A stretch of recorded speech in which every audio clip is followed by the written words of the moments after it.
Viewer discretion is advised. For a lot of Canucks fans, the dream was simple. Jim Benning had been holding the team back since his hiring. The day where he was sent packing is a day that will be cherished for eternity. A chance to move forward with life in Vancouver's prosperity as a franchise again. Under new hands, you argue, they have a chance to have something intriguing with their core pieces. But unfortunately, it rarely works out that way.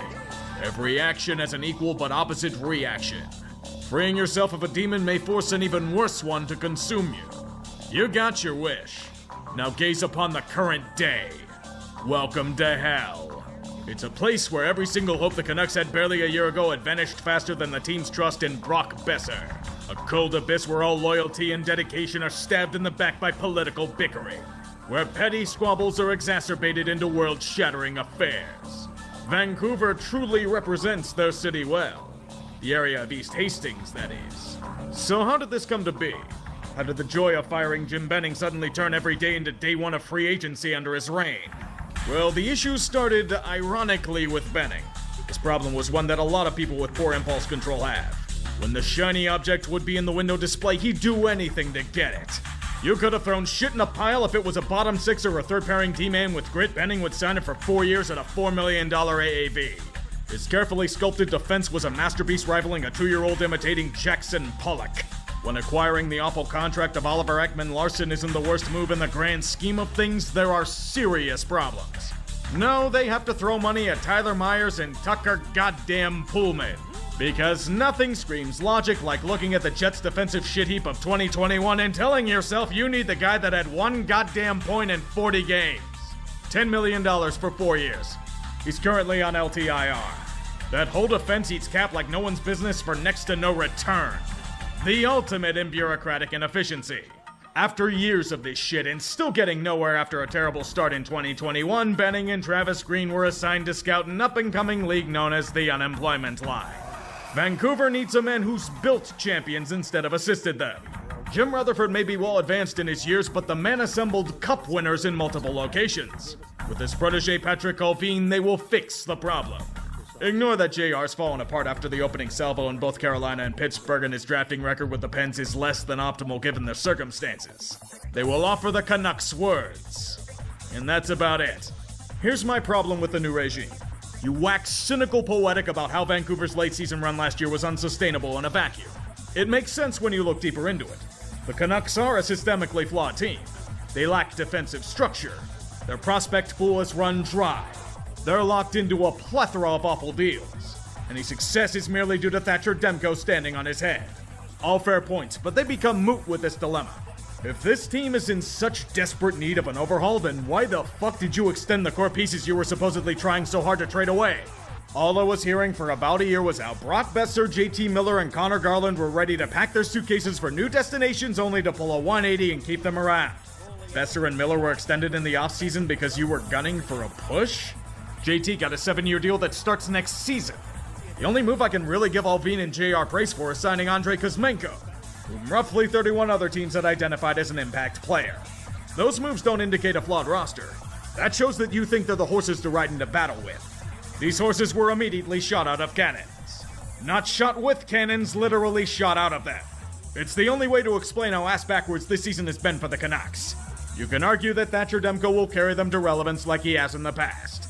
But in glorious Vancouver tradition, they have quite literally broken him.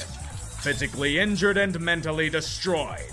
In the ashes of what was once an elite goaltender, the Canucks are now blessed with deadly saboteurs such as Colin Delia and Spencer Martin. Never forget what is supposed to be a defense in front of them on a given night.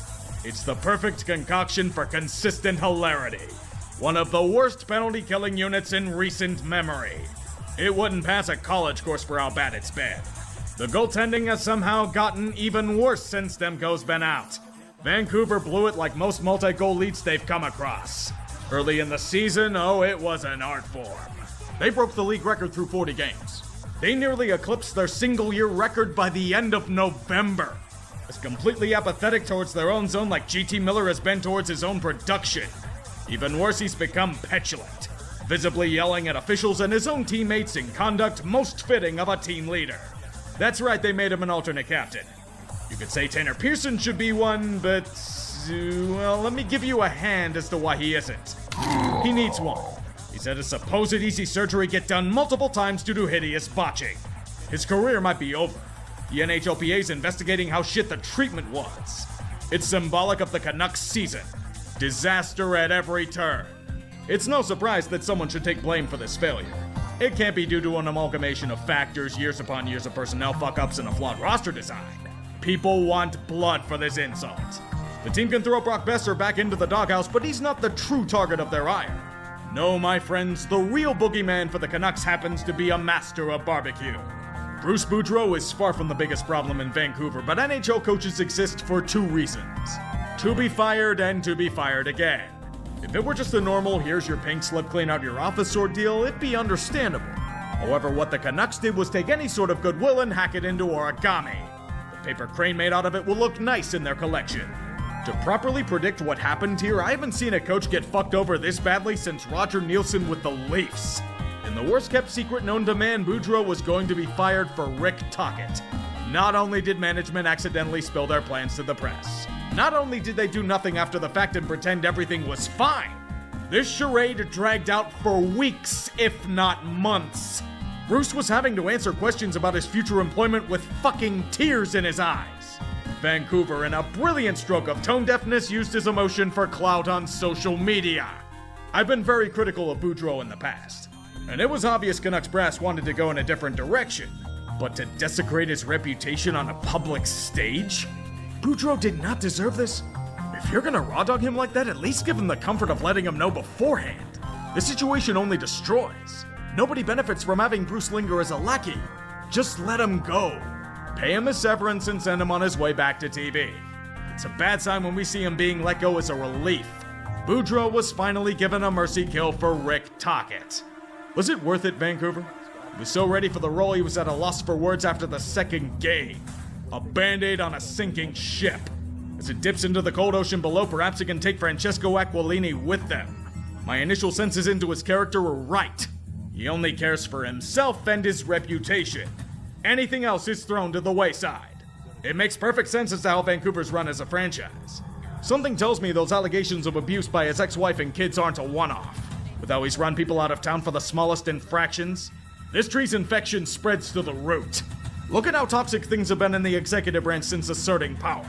He may not have been fit for the role, but Trevor Linden leaving out of the blue should have been a red flag. Aquilini posting that long scribe reeks of someone trying to get ahead of a shitstorm. I'm more surprised he didn't manage to do it for Bo Horvat. Remember when JR and Alvin extended Besser and Miller before the season? They don't have the cap space to pay their captain accordingly. Worse for them, Bo's having a career year, full of completely unsustainable goal production and the payment that it's going to require. All it's good for is upping his trade value. Bye-bye, Captain. You're gonna be moving to a different coastline. He'll be getting paid there, don't you worry. So how do you explain to the fans that you chose the petulant JT Miller over the goddamn captain? By trading Brock Besser for some string cheese?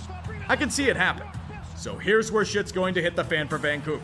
When you realize that things are more dire than they seem on the surface. What upside did the Canucks have at this point? Maybe a wild card if Thatcher Demko regains form and every single thing goes right? There isn't much coming from the farm system anymore. They're locked into some really, really awful contracts of their own doing. What happens with Quinn Hughes? At what point does he have enough and want out? His brothers are having a good time in New Jersey. He might want to join in there. Worse, what about Elias Pettersson? He wants to win. And his contract's up next season. What's to stop him from pulling a Matthew Tkachuk and demand out? You may think it's unrealistic and not in his character, but you only have so many years of prime play. No one can say with a straight face that the Canucks are anywhere close to a cup. He already looks checked out. Why would he be willing to sit through more of this? Who else is going to want to be set free? Firing Boudreau like that caused a lot of damage in that locker room.